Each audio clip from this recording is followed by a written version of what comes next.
Hello, and welcome to the Queen's Access podcast. It's so lovely to have you here, and I hope you find this a useful resource in learning more about life at Oxford, but more specifically about life at the Queen's College. My guests this week are Julia Duddy, a third-year historian and the previous Access and Outreach rep for Queen's, and Jack Wilson, a fourth-year medic. We'll have a chat about the Access and Outreach work that goes on in college and what it's like to be a student ambassador. My apologies for any poor audio. These interviews have all been conducted over Zoom and the internet connection isn't always completely reliable. For a transcript of this episode, please visit the Queen's website. I hope you enjoy.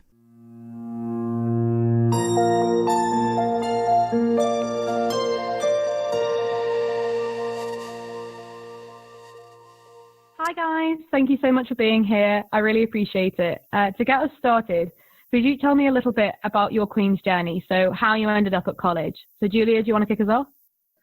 Hi, I'm Julia and I'm a third year studying history at Queen's. I'm from Newcastle in the northeast of England, and I originally fell in love with Queen's when I saw it on the open day, and I applied here and luckily got in. And yeah, I really love it here. Oh, fantastic. And Jack, what about you? So hi everyone, I'm Jack. I'm a fourth year doing medicine, and yeah, I came from the northwest, from a state school there, and I actually stayed in Queen's on Open Days Plus, which I think I'm going to talk a little bit about later. And yeah, I really liked, everyone was really friendly there. On the Open Days, I also quite liked Trinity, so I ended up flipping a coin between them, but I chose Queen's. And so I applied directly to Queen's and thankfully got an offer, and here we are, Oh, fantastic. And I'm assuming you're happy with your choice in the end. The coin flip worked out well. The coin flip worked out incredibly well. Oh, fantastic. Okay, so let's get into some of the access and outreach stuff because you've got quite a lot to get through. So first of all, I'll start with Julia. So we've all acted as student ambassadors, but what does this actually involve? So basically, student ambassadors are to help people who visit the college. We give tours for kind of schools and groups both throughout the year on residential things and in open days. And student ambassadors also give Q&As and help in sessions. And we also are TAP ambassadors, which I think we're going to talk about a little bit more later. We also provide support during the interview period for students who have come to interview at Queen's. We're here to answer any questions and help you through what is generally quite a stressful but hopefully exciting time. So yeah, we're just here to kind of represent the college to the world and show everyone that Queen's is a really great place.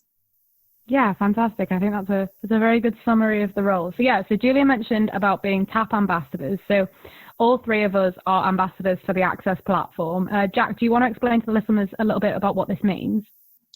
So yeah, the Access platform is like an online resource where you can chat to student ambassadors, so just people like us. And yeah, so you can just ask them any questions you have really about like applications or what life is like once you get to Queen's and things like that. And sort of Oxford in general. And you can there's also the capacity to arrange to ring people up and have a chat with them, sort of one-to-one, which can be a bit, it can be easier than sort of typing out loads of questions and things like that. And you can also view frequently asked questions. So other people have asked questions that we think are quite, that might be applicable to a lot of people. And so you can see answers written by lots of different ambassadors on what their take is on the questions. So things like, what's the food like? What's, can you do sport and things like that? So yeah, that's... Yeah. Perfect. So the ambassador platform is available on the Queen's website. So if you go to the tab that's called Meet Our Students, we are all available there, and yeah, you can chat to us at any time. We're very responsive. So student ambassadors and TAP are probably the main ways in which people will encounter access and outreach generally through Queen's, but Queen's also have a link region. So Julia, do you want to explain what this means? Yeah, so target or link regions are areas which each college has that they target their access and outreach to. So Queen's has historic links with the target area of Lancashire and Cumbria. So we'll invite students from this area to residential visits, and sometimes either student ambassadors or the outreach officer will come and visit schools in the area to encourage people to apply. There's no obligation to apply to the college that has links with your area. It's just assigned based on historic links or even randomly. It's all just to encourage people to break down myths about Oxford and the college system so that everyone gets a fair kind of access and outreach kind of presence in their area. Yeah, and it's also worth mentioning that we also have Lewisham and Sutton as our London link areas.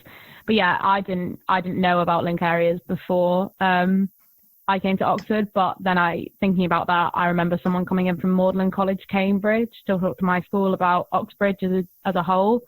So yeah, it doesn't necessarily, you don't have to apply to the college that has a link region, which is the region in which you live. Yeah. So Jack, you mentioned before about Open Day Plus. What was that, and what was your experience like? So it's for year 12s who are thinking about applying to university in the next sort of the next cycle. And you and I did this as a year 12 because Queens, I live in the link region for Queens. I live in Cumbria. And you basically just stay in Queens for a few days, and you sort of stay in student bedrooms. You sort of live like a Queen's student, and this is around the time of the university open days, so it fits in with that. But you get some extra stuff. So there's like workshops relating to applications to Oxbridge in general, and you also get sort of mock tutorials with some Queen's tutors who kindly volunteer, and you're around college for a few days, you eat your meals there and things like that, and you can explore the city. So it's just a way of getting a bit more experience of the city rather than just coming down for an open day and not having maybe enough time to explore, which is nice. Did you find that experience to be helpful when you were going through the application process? Yeah, I thought it was really good actually, because it's quite a long way for me to come down to Oxford. So it was nice to have just a couple of days where it didn't feel like it was too rushed, and yeah, it was really useful in terms of the application process, and things like doing the mock tutorials was really helpful when it came to sort of interview time. Yeah, fantastic. So as I mentioned in the introduction, Julia, I came after Julia as a access and outreach rep for Queens. So Julia was our outgoing rep. So she started the Humans of Queens project. So Julia, can you tell us a little bit more about that? So Humans of Queens is a project that I set up last year as part of the wider Humans of Oxford project. It's a Facebook page, and you can find it on Facebook, with profiles of current students, which basically describes their journey to Queens and their experiences here. It aims to kind of break down the stereotypes and show the range of people that come to Queens, to break down the myth that we're all kind of privately educated, very rich kids, when actually we're not. We're a range of very normal people. And it's to encourage people that really Oxford students aren't so different from the rest of the world. I think it's a really great initiative to show people that obviously Oxford is so achievable, and Oxford students are just like everyone else, and it's not like in the movies where they're all kind of massively brainy, crazy people. But yeah, it's a really great project, and you should check it out. Yeah, you definitely should. I wrote a profile. Julia has a profile. It's very good. It's a lot of good content. My profile's the first one there. Yeah, Julia was the original creator for Humans of Queens. Yeah, I wrote my own profile. I was like, well, let's start this project going. I love it. So we also run a Northwest Science residential every year. So Jack, can you tell us a little bit more about what that is? So I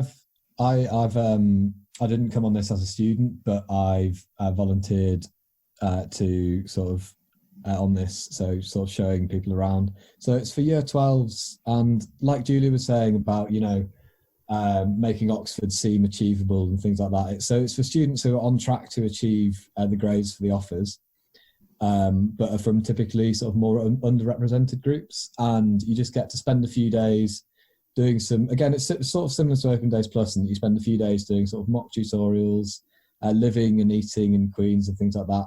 And also you get to go and visit sort of museums and things around the city and just see what Oxford is really like. And yeah, it's a nice chance to sort of live like a student and chat to current students as well. And there's some similar sort of sessions to the Open Day Plus where you have like Q&A with students and things. So it's just making it, you know, Oxford isn't this, like Julia said, it's not everyone's walking around and crazy intelligent, you know, everyone's sort of fairly normal. And it just, I think it just helps to sort of to see that firsthand, you know. Yeah, definitely. So we've mentioned the Northwest quite a lot. So it's worth noting that the Queen's College is part of the Northwest Consortium, which encompasses Queen's and I think 3 other colleges. And last year we had a Northwest Drinks. This year we've set up a Facebook group for people to kind of discuss like their interests and hopefully meet up outside of Oxford. So that's a really nice way of connecting people from what sometimes can be like an underrepresented group within college. So that's really nice, and it's a nice way to meet people from other colleges as well who come from similar areas to you. So moving away from specifically access within college, Julia, you're involved quite heavily in a scheme called Inside Uni. Can you tell me a little bit more about the work that you do as part of that? Yeah, sure. So I got involved with Inside Uni last year when it expanded to Oxford. It's a non-profit website which aims to make Oxbridge applications fairer and more transparent by providing free resources to potential applicants. So we're trying to stop the gap between private school students who get quite a lot of tutoring and support with their education and state school students like me who perhaps felt a bit lost when they were applying. I remember when I started to apply and I had no idea how to go about it. I walked into my application test basically blind. So it's really a great project to try and stop that gap. The resources include things like guides with resources for different courses and subjects to help you with further reading and finding out your interests, and also interview experiences from thousands of current students at Oxford and Cambridge to help you know what to expect and give tips and advice. We've also recently started a Q&A series on what it's like to study at Oxford and Cambridge for a range of different groups of people, which allows you to ask questions to current students about their experiences. We're on Facebook, Instagram, Twitter, and LinkedIn. So I would really check us out. It's a really, really great project. And if you're interested in applying to Oxbridge, it's a really great thing to get resources. Our website is insideuni.org, and you should be able to find us there. Amazing. Thank you, Julia. Yeah, I'm also going to quickly plug Zero Gravity, which is a scheme for which I am the ambassador for Queen's. So that is a kind of platform for mentoring for students who are about to start year 13, and they can be matched with somebody who studies their dream course at their dream university, and we'll help them with their application. We'll run mock tutorials, we'll do mock interviews, and then even after they've got their offer, we continue to help to support them throughout their A-level period and then throughout preparing to go to university. So that can be a really, really great resource, especially if you're a first-gen student or if you're from a school which doesn't normally send many people to Russell Group universities. That can be a really, really, really great way of building up a bank of experience. So I'd like to ask you both a question that you may not have prepared for, but I just think that it might be interesting. So if you both wouldn't mind telling me a little bit about what a standard week looks like for you in Oxford. So Jack, do you mind going first? Yeah, sure. So my week is, so in third year it's been a bit different to the first 2 years of medicine, but in third year it's sort of I'd maybe have 4 or 5 lectures a week, so they're usually in the morning, and then in the afternoon I'll often do things like, so preparing for tutorials, which in third year for me, once every 2 weeks. So that'll be writing an essay that's, around 1,500 words or something like that. And then obviously having one of those tutorials, which usually, it takes around an hour with one other person. And then apart from that, for me, it sort of consists of playing a bit of sport. So I play football for the college and also a bit of rugby as well. So yeah, my schedule hasn't been, particularly taxing in terms of that, but I've managed to fill my time with other things outside of uni work this year. But then, there's also been sort of a lot more coursework this year. So, that's been fitted in around other things, really. Mm-hmm. Yeah, no, a good balance by the sound of it. What about you, Julie? So similarly, history is quite independent. I would say that I do have a kind of similar number of lectures. I'd probably have about 5 a week, around 1 a day. So a lot of my time is spent doing independent study and essays, and reading for my subject. I generally have about 3 tutorials every 2 weeks spread out, and that's for different subjects, because you generally take more than one subject a term in history. You take one subject across all 3 terms a year.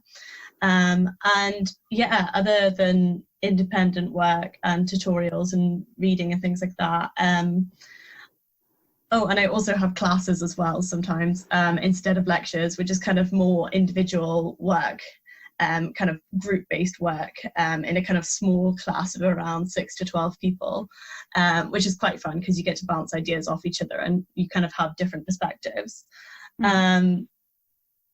Outside of work, I'm involved quite heavily in Inside Uni. I'm the head of social media for that, and I am helping to design this year's alternative prospectus.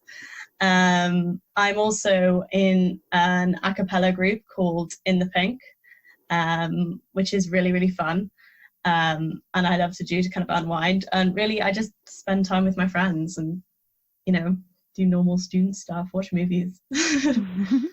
Oh, fantastic. That sounds great. And yeah, In the Pink are amazing. I've seen you guys on Facebook. So for each of you, what is your favorite thing about college and why? I like closing with this question because I feel like you get to know the interviewees a little bit more by what their favorite thing is. So Julia, do you want to start? Okay. My favorite thing about Queen's is probably the atmosphere.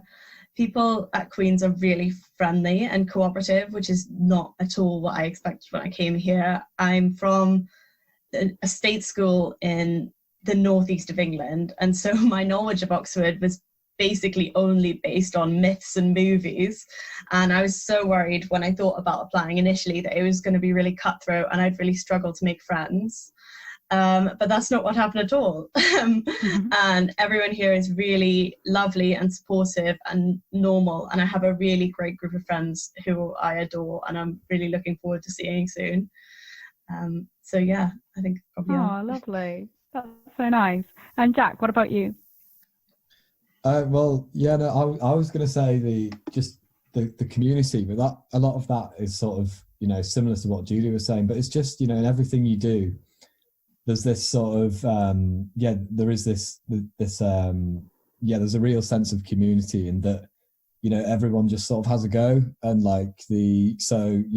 in the sports clubs, in music and things like that, anything you do outside of your academic work, it's all just about, having a go. And, we're not that great at sport, we're not that great at music, but everyone just sort of has a laugh. And, that community spirit, I think is probably my favorite thing about it. Yeah, definitely. Well, thank you so much to both of you. That was really, really interesting, and I'm sure really, really helpful for anybody who listened. And yeah, thank you so much. I really, really appreciate your help, and I'll speak to you both soon. Thanks for having us. Thank you.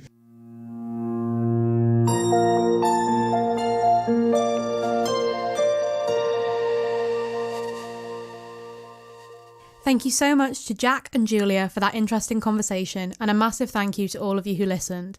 There are loads more Access resources on the Queen's College website at www.queens.ox.ac.uk/access-outreach, and you can find out more about the college in general through its website, Twitter and Instagram, including on the Access Twitter @Queens Outreach. That's all from me. Have a lovely week, and hopefully I'll see you again soon.